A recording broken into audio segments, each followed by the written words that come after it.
Nerazzurri fans from all over the world, welcome to the Interglobe. Bologna-Inter 1-0. What a disaster! I warned us with the last video, same old risk, and we committed exactly the same old mistake of not approaching the game properly. And it's really becoming something rooted in our DNA, and that's really bad. It's really bad because it's a sign of pride, you know. After great games, we think too much of ourselves. Our ego is too pumped up, but pride is a deadly sin, so we gotta be careful. We gotta change our mentality soon. And I think the only way to do it is through the coach. And when we will get to Inzaghi, you will understand my opinion about his capacity in doing so. But coming to the game, first of all, in less moments, Skriniar and Di Marco out meant a lot, because even if Gosens played really well, he was the best player of Inter on the pitch. Di Marco is always effective and impactful on the game, so we missed him greatly, as much as Skriniar. And also the weather was awful. Not only it was rainy, but it was also very windy, so it was a really tough game. The first half, we, as I mentioned, approached the game poorly, very poorly, and we got lucky that the goal that Bologna scored was not allowed because of a true active offline position of one of the players of Bologna. But we were playing really badly. The first 20 minutes were like a dominion for Bologna, so we got lucky that we didn't suffer a goal in those 20 minutes. Then things got a little better, and in the end of the first half, the shots on goal were 2-1 for Bologna, you know, so the difference wasn't crazy, even if they played much better than us. So we were at least able to limit their power. Then in the second half, again, very poor way of playing by Inter, and no spark. As usual, Inzaghi didn't pump the players well enough in the locker room.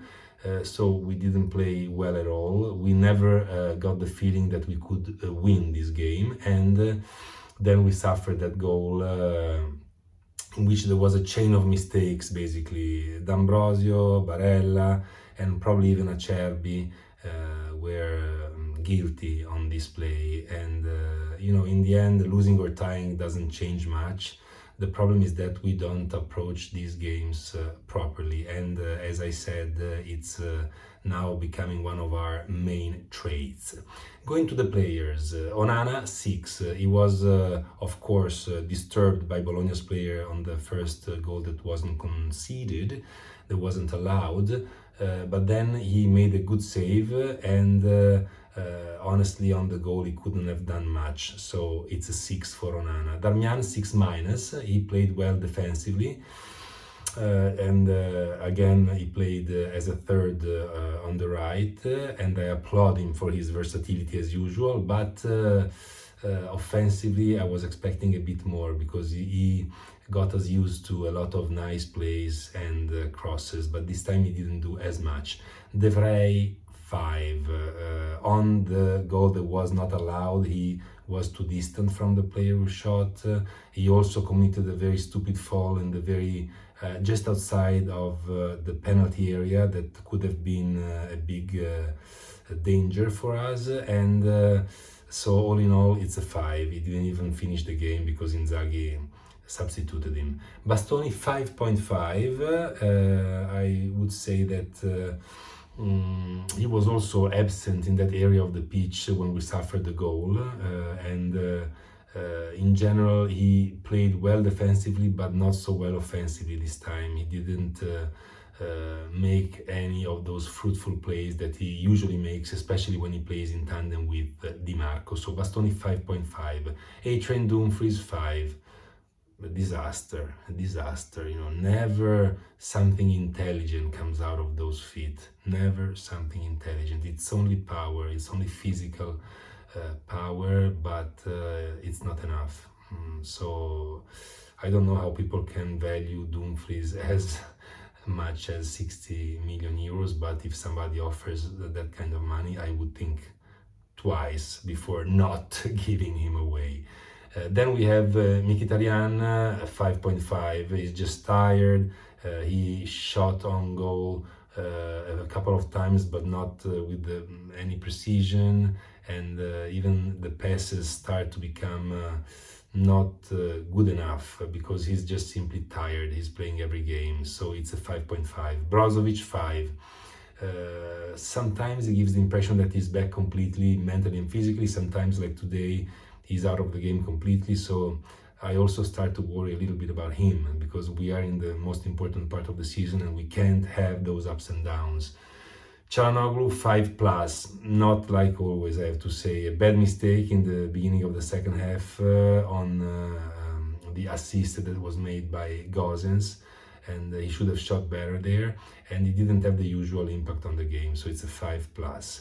Gosens, 7-. I'm happy to give him the best man on the pitch trophy because he played really well from the beginning, defensively, on the flank, a lot of nice crosses, a great assist for Çalha, as I mentioned, in the beginning of the second half, another great cross for Lukaku, and even a nice shot on goal in the end. So 7-, way to go, Robin. And it was particularly important for you to play well today because in the absence of Di Marco, we really counted on you. So thanks a lot. Lukaku, 5.5. One nice shot towards the end, but it's just not enough. So 5.5, just as much as Lauti, 5.5. A nice header, but that's it. So both of the players should have done better, especially in looking for each other, in passing to each other, and in creating danger for Bologna's defense. Let's go to the substitutions. D'Ambrosio, 5.5. I liked the way he played defensively, but he committed the mistake on Bologna's goal, so it would have been a 6, but with this mistake it's a 6. It's a 5.5 for D'Ambro, also because he wasn't the only one committing a mistake in this play, so 5.5. I didn't want to be too hard on him. Dzeko, 5.5 as well. He had a shot, but that's pretty much it.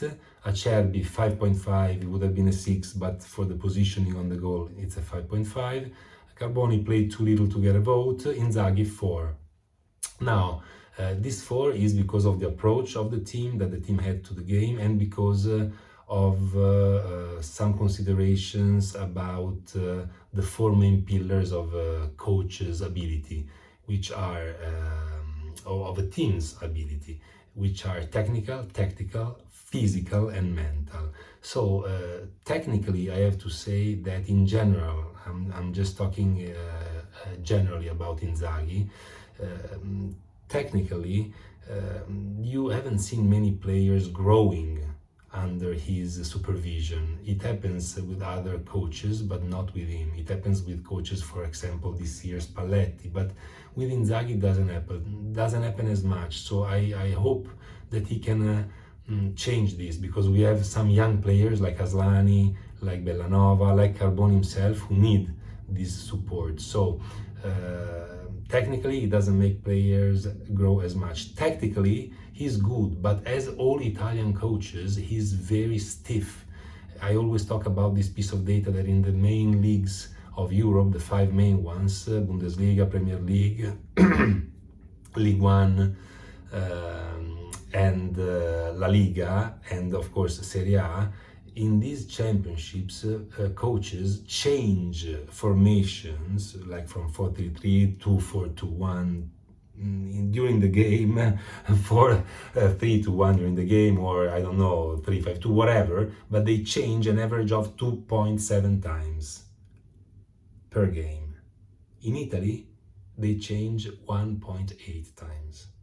So this stiffness is something that he needs to work on, because days like today, for example, towards the end, why playing with 3 defenders? You know, it's better playing with 4 in the first line of defense, and to have one more attacking player. So anyway, this is as far as the tactics go. Then the third pillar is the physical one, and I have to say that he's good because we don't have many injuries. I mean, apart from Lukaku and Brozovic, okay, but there were exceptions really. So he's good under this standpoint. And the mental side, this is the weakness that he's demonstrating game after game in Serie A.